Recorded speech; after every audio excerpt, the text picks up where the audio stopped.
खामोशी से बनाते रहो पहचान अपनी, हवाएं खुद ब खुद तुम्हारा नाम गुनगुनाएंगी। चेहरे की हंसी से गम को भुला दो, कम बोलो पर सब कुछ बता दो, खुद ना रूठो पर सबको हंसा दो, यही राज है जिंदगी का। खुश रहो और खुश रहना सिखा दो।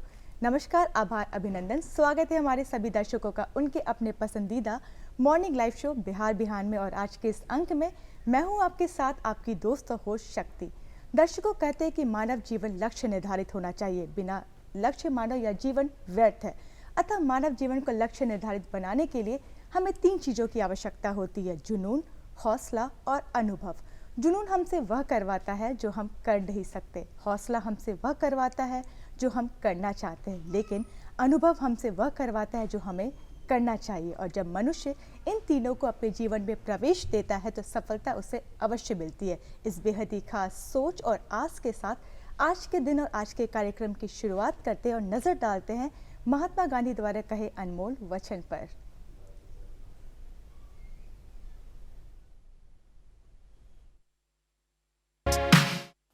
महात्मा गांधी ने कहा था, जब मैं सूर्यास्त और चंद्रमा के सौंदर्य की प्रशंसा करता हूं, मेरी आत्मा उसके निर्माता के पूजा के लिए विस्तृत हो उठती है।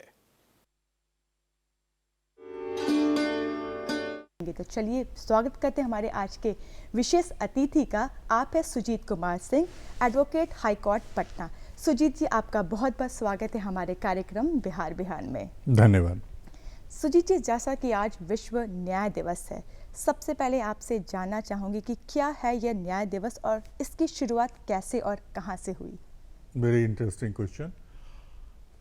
एक्चुअली अलग अलग समय में विश्व की अलग अलग समस्याएं रही हैं। स्पेशली ग्लोबलाइजेशन के बाद इंटरनेशनल क्राइम में एक बढ़ोतरी को देखा गया, तो उसको कैसे कंट्रोल किया जाए, इसके लिए रोम में कंट्री के प्रतिनिधि लोग मिले 1988 में, और इस संस्था को बनाया गया।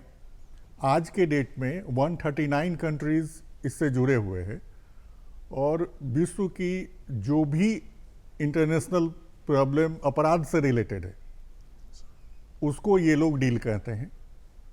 तो विश्व में कहीं भी डिस्क्रिमिनेशन है या किसी भी तरह का इश्यूज है जो उस कंट्री के द्वारा सॉल्व नहीं किया जा सकता है, 2 कंट्री के बीच का विवाद है, इन सारे चीज़ों को वहाँ देखा जाता है। और 17 जुलाई को अवेयरनेस फैलाने के लिए भी, पूरे विश्व में अवेयरनेस फैलाने के लिए भी 17 जुलाई का दिन निर्धारित किया गया है, और इससे विश्व पटल पे देशों को काफ़ी फायदा हो रहा है। और आज मानव अपने आप को ज़्यादा सुरक्षित महसूस कर रहा है। जी बिल्कुल, बहुत ही सही बात कही कि इसके ज़रिए आज वाकई मनुष्य खुद को सुरक्षित और सही महसूस करते हैं। जैसा कि कहते हैं कि न्याय उस व्यवस्था का नाम है जिसके ज़रिए मनुष्य के व्यक्तिगत अधिकारों की रक्षा की जाती है और समाज में मर्यादा भी बनी रहती है। आपसे जानना चाहूँगी, आपके शब्दों में क्या है यह न्याय? न्याय की परिभाषा, किताबी परिभाषा तो अपनी जगह है। इसकी परिकल्पना की गई थी कि मेनली हम लोग वेलफेयर स्टेट में रहते हैं, और वेलफेयर स्टेट में for the benefit of the person, जो लोग यहाँ रह रहे हैं उनके लिए क्या सही होगा, इसको देखते हुए कानून का निर्माण किया गया है। और हमारा जो तीनों अंग है, वो न्यायपालिका हो, विधायिका हो, कार्यपालिका हो, ये सब लोगों का मोटो है कि यहाँ के रहने वाले लोगों को की परेशानी कैसे कम हो, वो एक हैसल फ्री लाइफ कैसे लीड कर पाएं, ये मोटो है। तो विधायिका का काम है कानून बनाना, कार्यपालिका काम है एक्सिक्यूट करना उसको, और यहाँ अगर कोई गड़बड़ी होती है तो न्यायपालिका उसको देखती है। तो मेन उद्देश्य है कि यहाँ जो लोग रहते हैं वो एक नॉर्मल और हेल्दी लाइफ लीड कर पाएं,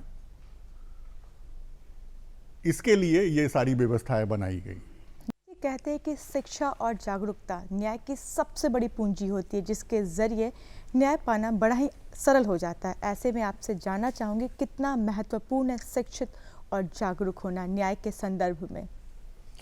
नहीं, ये न्याय के लिए ही नहीं है, सारे संदर्भ में अगर देखा जाए तो जो शिक्षा की महत्ता है वो अपनी जगह अनपैरेलल्ड है। उसको आप, अगर आपका समाज और आपके देश के नागरिक शिक्षित हैं तो किसी भी सिचुएशन को वो ज़्यादा बेटर तरीके से हैंडल कर सकते हैं।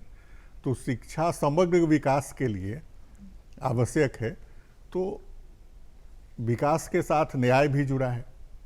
तो अगर हमारे लोग शिक्षित होंगे तो न्याय भी उनको ज़्यादा बेहतर तरीके से सुलभ होगा, क्योंकि उनको पता होगा कि उनका अधिकार क्या है और उनको उनकी ड्यूटीज़ क्या है देश के प्रति, समाज के प्रति, लोगों के प्रति। तो वो अपने ड्यूटीज़ के बारे में भी समझ पाएंगे, ज़्यादा बेटर तरीके से वो चीज़ों को अप्रिसिएट कर पाएंगे। तो शिक्षा एक काफ़ी महत्वपूर्ण आवाम है यहाँ के लोगों के लिए, और दुर्भाग्यवश हम लोग उस क्षेत्र में जितना विकास करना चाहिए था उतना अभी तक नहीं कर पाए हैं। लेकिन फिर भी सरकार की पूरी कोशिश है कि आम लोगों को अधिक से अधिक के बीच में शिक्षा का विस्तार हो, और शिक्षा के विस्तार से कई समस्याएं खुद ब खुद खत्म होंगी। तो ये एक महत्वपूर्ण विषय है और इस पे सरकार भी काफ़ी कोशिश कर रही है। और इसका निश्चित तौर पे आप अगर पहले के समय में और अब में कंपैरेटिवली देखेंगे तो आपको ये लगेगा कि नहीं, जैसे जैसे एजुकेशन का विकास हुआ लोगों का जीवन उतना ही सरल होता गया। जी बिल्कुल। तो ये समाज के लिए अच्छा है। आपसे जानना चाहूँगी, जैसा कि अभी आपने कहा कि आपने बताया कि सरकार की कोशिश हमेशा से रहती है कि वो अधिक से अधिक सुविधाएं अपने नागरिकों को प्रदान करे। ऐसे में आपसे जानना चाहूँगी, जैसा कि आज विश्व न्याय दिवस है, कौन कौन सी ऐसी पहल है जो सरकार की तरफ से हो चुकी है ताकि लोग इस अपराध के प्रति अपना अधिक से अधिक बचाव कर सकें? हाँ, इसमें अवेयरनेस प्रोग्राम, लोगों के बीच जागरूकता, तो अवेयरनेस प्रोग्राम कई संस्थाओं के द्वारा किया जाता है, सरकार के द्वारा किया जाता है। और इसमें अवेयरनेस प्रोग्राम के साथ साथ इंटरव्यू देना, न्यूज़ सेशन आना, लोगों को कई तरीके से अवेयर करना, ताकि अवेयरनेस का मोटो ये होता है कि वो जाने कि उनको क्या सुविधाएं मिली हुई हैं, तभी उन सुविधाओं का वो उपयोग कर पाएंगे। अगर ज्ञान ही नहीं होगा कि किस तरह की सुविधा हम प्राप्त कर सकते हैं तो फिर उसको वो अवेल नहीं कर पाएंगे। तो जागरूकता काफ़ी ज़रूरी है और इस पे सरकार के तरफ से भी और अंतर्राष्ट्रीय मंच पे भी दुनिया के देशों में लोगों को जागरूक किया जा रहा है, संस्थाओं के द्वारा, सरकार के द्वारा, और कुछ स्वयंसेवी संस्थाएं हैं वो भी इस पर कार्य कर रही हैं। मतलब शिक्षा हमें बताता है कि क्या हमारे लिए सही है, क्या गलत है, और जागरूकता हमें बताता है कि हमारे क्या क्या अधिकार है। तो इन दोनों के जरिए हम अपराध को जल्द से जल्द दूर कर सकते हैं और अपना बचाव उससे कर सकते हैं।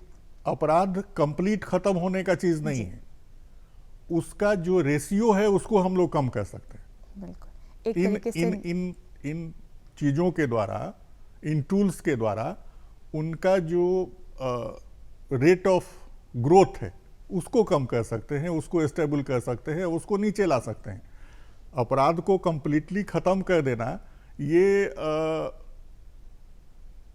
अगर कहा जाए तो ये बहुत सही नहीं है। अपराध कभी भी कंप्लीटली खत्म नहीं हो सकता है, लेकिन एक कोशिश उसको के कम जरिए किया जा सकता कम है। किया जा सकता, मतलब और बहुत ये सारे लो लाया जा प्रयास सकता उसको है। कम करने के लिए।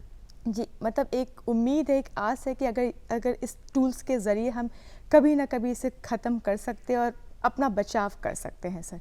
एकदम जैसा सही। कि कहते हैं कि जैसा कि आप बतौर एडवोकेट लंबे अरसे से इस कार्य में जुड़े हुए और कार्यरत है, आपसे जानना चाहूँगी आपके क्या क्या अधिकार है और आपके क्या क्या योगदान रहे इस क्षेत्र में? अधिकार तो जैसे एक सिटीजन को जो अधिकार होता है हम लोगों को भी वही अधिकार है। लेकिन चूंकि एक विशेष न्याय क्षेत्र में हम लोगों को काम करना होता है, तो इस परिस्थिति में हम लोग lawyers are the officers of the court, तो वो कोर्ट को न्याय दिलाने में कोर्ट का सहयोग करते हैं। दोनों पक्ष में लॉयर ही होते हैं, जो एग्रीव्ड है उसके पक्ष को भी लॉयर ही रखते हैं, और जो उसमें एक्यूज बना है उनकी भी बातों को लॉयर ही कोर्ट में रखते हैं। और ये देखा जाता है कि जो कानून बना हुआ है उसके आधार पे जिनको जो रिलीफ मिलना है वो मिलता है। जी, जैसा कि समाज में अनेक, जैसे कि कोई भी अपराध देखने को मिलता है, चाहे वो पुरुषों से जुड़ा हो, महिलाओं से जुड़ा हो या बच्चों से जुड़ा हुआ, ऐसे में आपकी क्या कोशिश रहती है या किस प्रकार आप उन लोगों के लिए सहायक होते हैं? हाँ, ये आप 3 कैटेगरी में इसको अगर बांट के हम लोग देखें तो ये ज़्यादा सुविधाजनक होगा। जनरल जो एडल्ट लोग हैं उनके लिए एक कानून है, बच्चों के लिए एक दूसरा कानून है। बच्चों को एडल्ट की तरह ट्रीट नहीं किया जाता है, और महिलाओं को चूंकि वो मेन स्ट्रीम में अभी उस तरीके से नहीं आ पाई हैं जिस तरीके से उनका प्रतिनिधित्व होना चाहिए था या उनको आना चाहिए था, तो उनके प्रोटेक्शन के लिए भी कई तरह का कानूनी अधिकार उनको दिया गया है, ताकि उनके राइट्स को सेफगार्ड किया जा सके, वो ज़्यादा बेहतर जीवन जी सकें। इसके लिए सरकार के तरफ से भी प्रयास किया जाता है, कानून के तरफ से भी, कानून बना हुआ भी है। महिला आयोग से लेके स्पेशल हेल्पलाइन पुलिस के द्वारा भी है, महिला पुलिस थाना है, ये सारे चीज़ों को देखा जाता है। आपसे चाहूँगी कि आप उन कुछ स्कीम्स या जो भी प्रोग्राम सरकार के द्वारा चलाए गए हैं जिससे महिलाओं को अधिक से अधिक लाभ हो सके, उस पर थोड़ा बहुत प्रकाश डालें कि कौन कौन से ऐसे प्रोग्राम्स हैं, बिकॉज आज भी महिलाओं में उनकी जानकारी की अभाव देखने को मिलती है। तो आपसे चाहूँगी इसमें भी हम आपको बताना चाहेंगे कि जो लिटरेसी है वो बड़ा इम्पोर्टेंट रोल प्ले करता है। आज की जो पढ़ी लिखी महिलाएं हैं और जो पढ़ी लिखी नहीं है, उनके जीवन स्तर को आप अगर देखेंगी तो दोनों में थोड़ा अंतर नजर आएगा। जागरूकता नहीं होने के कारण, एडुकेशन नहीं होने के कारण वो अपने अधिकारों का सही तरीके से प्रयोग नहीं कर पाती हैं और मान के चलती हैं कि मेरे किस्मत में ऐसा है इसलिए ऐसा हो रहा है। जबकि जो पढ़ी लिखी महिलाएं हैं, हम ये नहीं कहते हैं कि पढ़ी लिखी महिलाओं को सारा प्रोटेक्शन मिल गया है, नहीं, उनको भी अपने चीज़ों के लिए आवाज़ उठानी पड़ती है। उसके लिए महिला आयोग है, किसी भी तरह का कोई आपराधिक मुकदमा, आपराधिक चीज़ उनके साथ हो रहा है या कोई क्रूएलिटी है, उसके लिए स्पेशल सेक्शन बना हुआ है 498A।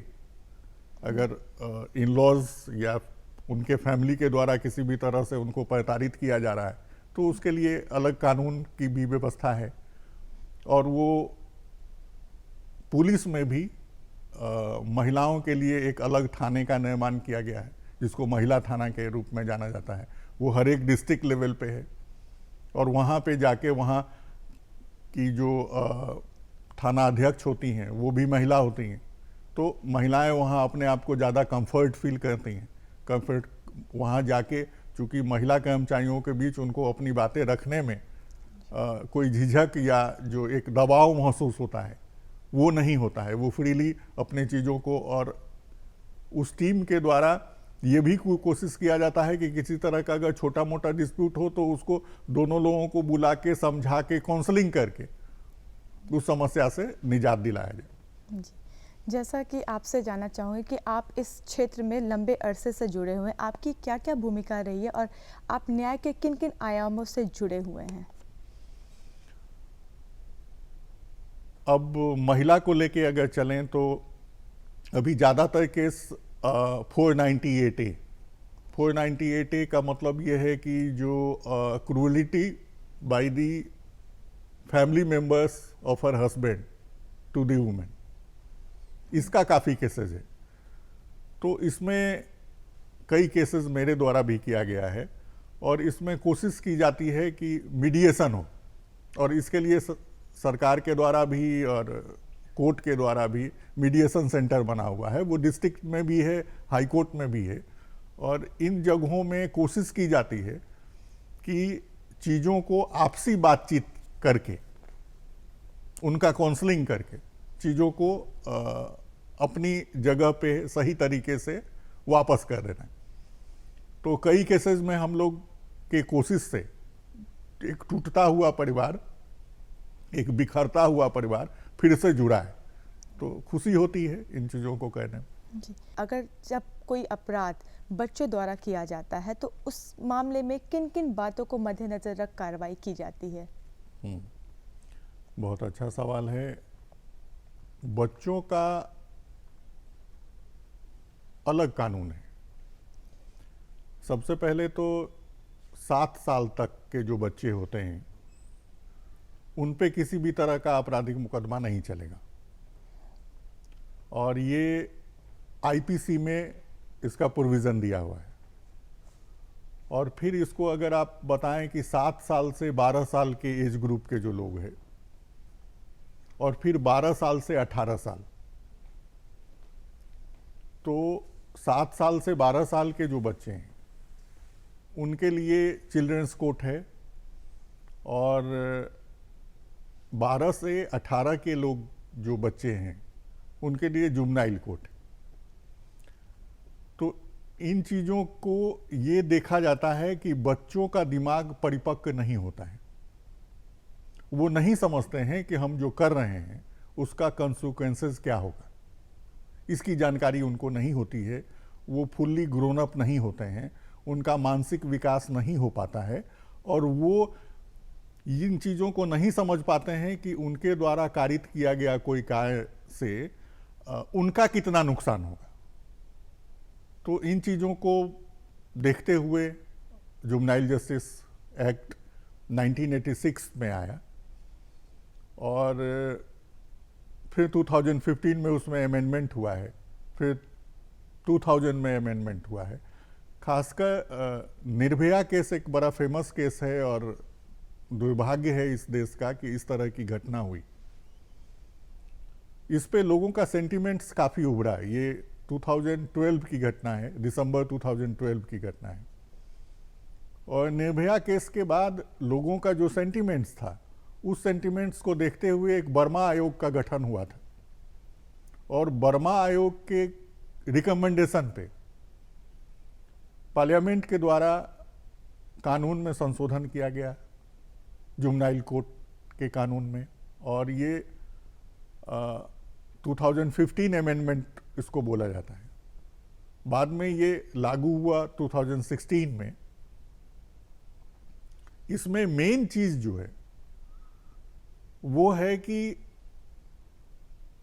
निर्भया केस में जो एक्यूज लोग थे उसमें से एक एक्यूज का एज 17.5 ईयर्स था। इसका मतलब वो 18 साल से कम का था, और जुवेनाइल जस्टिस में कोई भी जुवेनाइल को 3 साल से ज़्यादा कन्विक्शन नहीं हो सकता है, और वो 3 साल में छूट गया, जबकि सबसे ज़्यादा ब्रूटल एक्ट उसी के द्वारा किया गया था, ऐसा एविडेंस आया था। तो इन चीज़ों को कैसे कर्टेल किया जाए, इन चीज़ों को कैसे डील किया जाए, इस चीज़ के लिए on the recommendation of Burma आयोग पार्लियामेंट के द्वारा इन चीज़ों को देखा गया कि बिटवीन, फिर एक कैटेगरी आया, बिटवीन 16 to 18, 16 साल से 18 साल के बीच के जो लोग हैं उनको डील करने के लिए उनको एक कमिटी के द्वारा उनकी जांच होती है, जिसमें डॉक्टर्स और सारे लोग होते हैं। वो देखते हैं कि क्या उनका मेंटल स्टेटस एक एडल्ट की तरह है, क्योंकि विकास के साथ साथ धीरे धीरे कम एज में भी लोग एडल्ट होने लगे, वो कॉन्सिक्वेंसेस को भी समझते हैं, वो जो कर रहे हैं उसको भी समझ रहे हैं।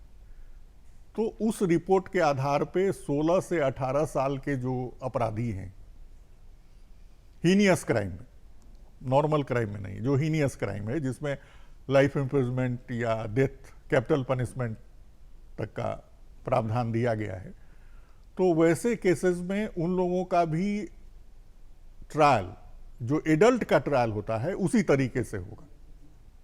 तो ये एक बड़ा बदलाव हुआ निर्भया केस के बाद। और जो 16 ईयर्स से नीचे के लोग हैं उन लोगों को जेल में नहीं भेजा जाता है, क्योंकि जेल में एडल्ट अपराधी लोग हैं। उन लोगों के बीच में जाके वो हो सकता है कि कोचिंग लेने लगे अपराध के दुनिया का, जो कि न्याय हित में नहीं होगा, ना तो समाज हित में होगा। ऐसे परिस्थिति में रिहैबिट सेंटर बनाया गया है जिसमें उन लोगों को, जुमनाइल लोगों, बच्चों को रखा जाता है और उस केस का जो अनुसंधान है उसमें कुछ जो पुलिस पदाधिकारी हैं उनको स्पेशल ट्रेनिंग दी गई है कि कैसे उन लोगों को केस को इन्वेस्टिगेट करना है और किस तरीके से उनको हैंडल करना है। तो रिहेबिलिटेट सेंटर में उनका विकास अच्छे तरीके से कैसे हो, वो इस देश का अच्छा नागरिक कैसे बन पाए, इन सारी चीज़ों के लिए काम होता है। जैसा कि अभी आपने जिक्र किया कि जब अपराधी एक माइनर होता है तो उसे एडल्ट जेल में ना भेज के उसे सुधार गृह में भेजा जाता है ताकि वो सही रास्ते पे आ सके।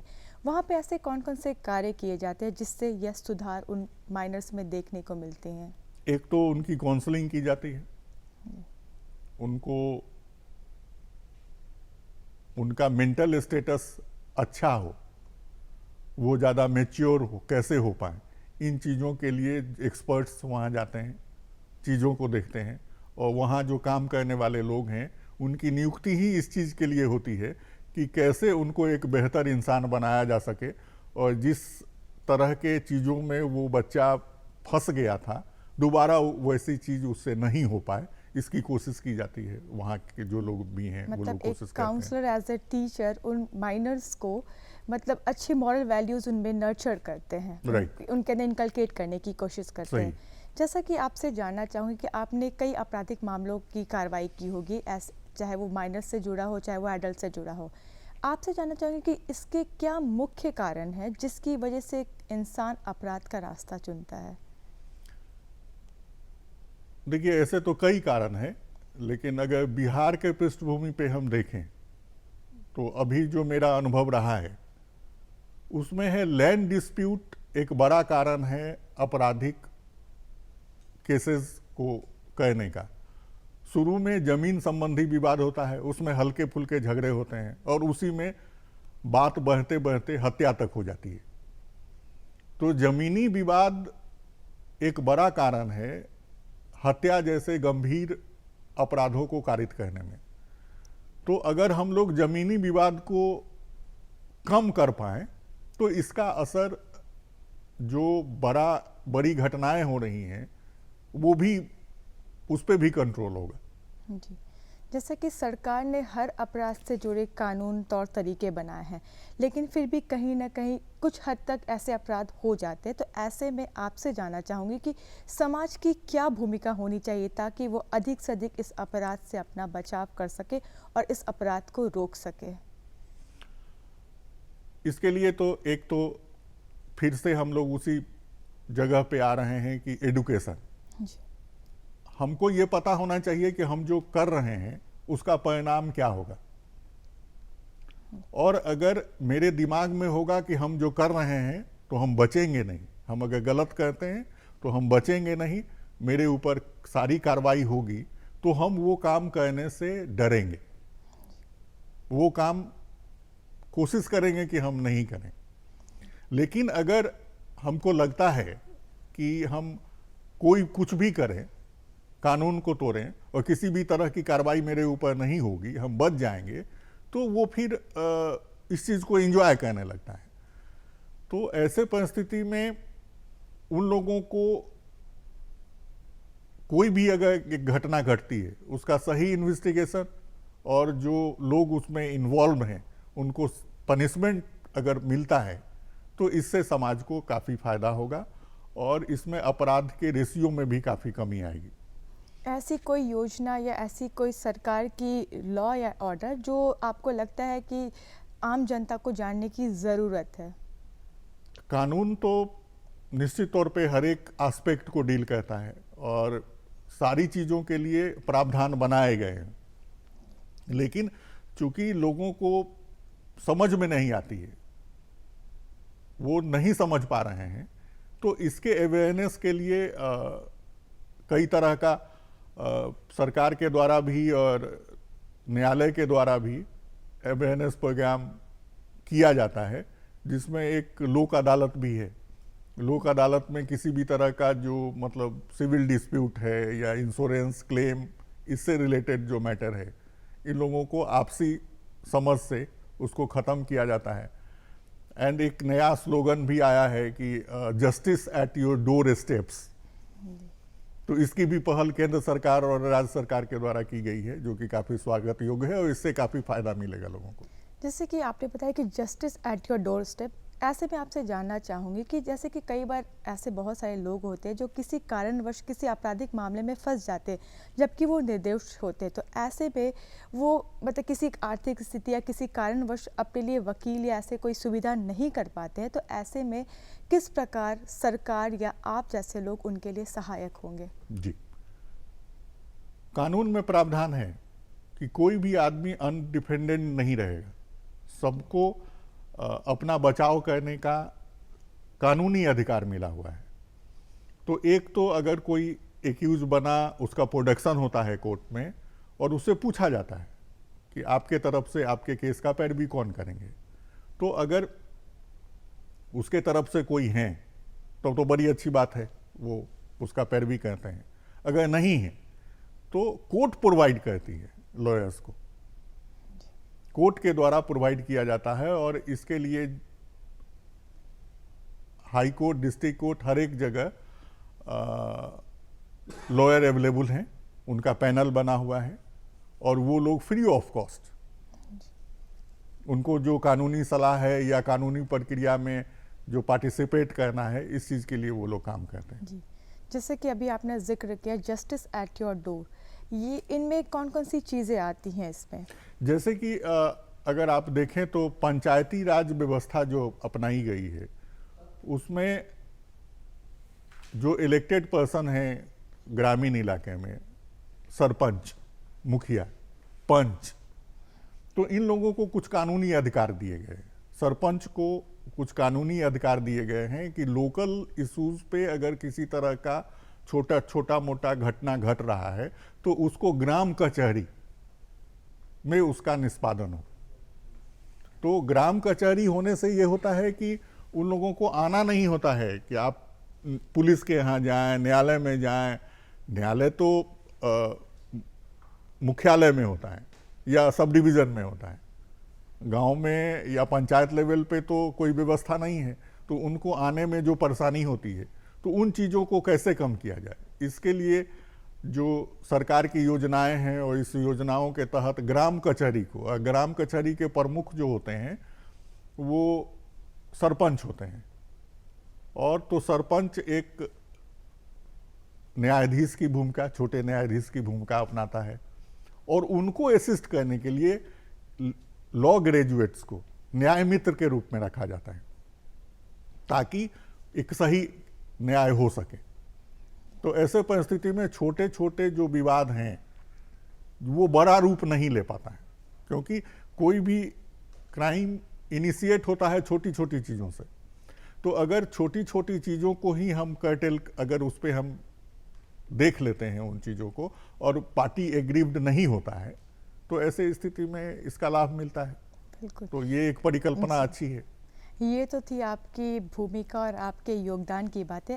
आपसे जानना चाहूँगी कि आज आप जिस मुकाम पर है उसका श्रेय आप किसे देना चाहेंगे? अपने पिता को। मेरे पिता भी इसी प्रोफेशन से हैं, मैं दूसरे जनरेशन में आया हूँ इस प्रोफेशन में, और वो डिस्ट्रिक्ट कोर्ट में प्रैक्टिस करते हैं। आज करीब 65 साल उनके प्रैक्टिस का हो गया। अभी रेगुलर प्रैक्टिस तो वो नहीं करते हैं ड्यू टू हेल्थ रीज़न, लेकिन उनको देख के काफ़ी इंस्पिरेशन मिला और आज मैं जो भी हूँ ये क्रेडिट उन्हीं को जाता है। मतलब घर में ही आपको एक ऐसा माहौल मिला जिसके ज़रिए आप अपने इस मंजिल को, इस मुकाम को हासिल कर आप सके। इसको बोलें कि मेरे ब्लड में है। जी, चलते चलते आप हमारे दर्शकों को क्या कुछ कहना चाहेंगे, क्या संदेश देना चाहेंगे? कानून आपकी सुरक्षा के लिए है और जितनी भी व्यवस्थाएं बनाई गई हैं वो सारे के सारी व्यवस्थाएं आपको एक बेहतर जीवन जीने के लिए, आपको अवसर देने के लिए बनाई गई है। ऐसे परिस्थिति में किसी भी तरह की कोई भी समस्या अगर होती है तो आप कानून से संबंधित जो लोग हैं, पुलिस डिपार्टमेंट है, जहाँ कहीं भी आप वहाँ जाएं और अपनी समस्याओं को रखें, आपका जीवन बेहतर होगा। जी, सुजीत जी, आप यहाँ पर आए, अपना कीमती समय दिया और हमारे आज के कार्यक्रम को जानकारी से लेवरेज किया, उसके लिए बहुत बहुत धन्यवाद। धन्यवाद। तो दर्शकों, ये थे हमारे आज के विशेष अतिथि एडवोकेट हाईकोर्ट पटना सुजीत कुमार सिंह, जिससे हमने कानून और न्याय के विभिन्न पहलुओं पर बातचीत की और कई प्रकार की जानकारी प्राप्त की। तो अब वक्त हो चुका है आपका कि आपको हमारा आज का कार्यक्रम कैसा लगा। इसके लिए अपने व्यूज़ हमें ज़रूर लिखें, जिसके लिए ज़रूरी है आपको हमारा पता नोट करना। और हमारा पता है निदेशक डीडी बिहार दूरदर्शन केंद्र पटना, फ्रेजर रोड पटना 800001 और हमारा ईमेल है director ddkpatna@gmail.com।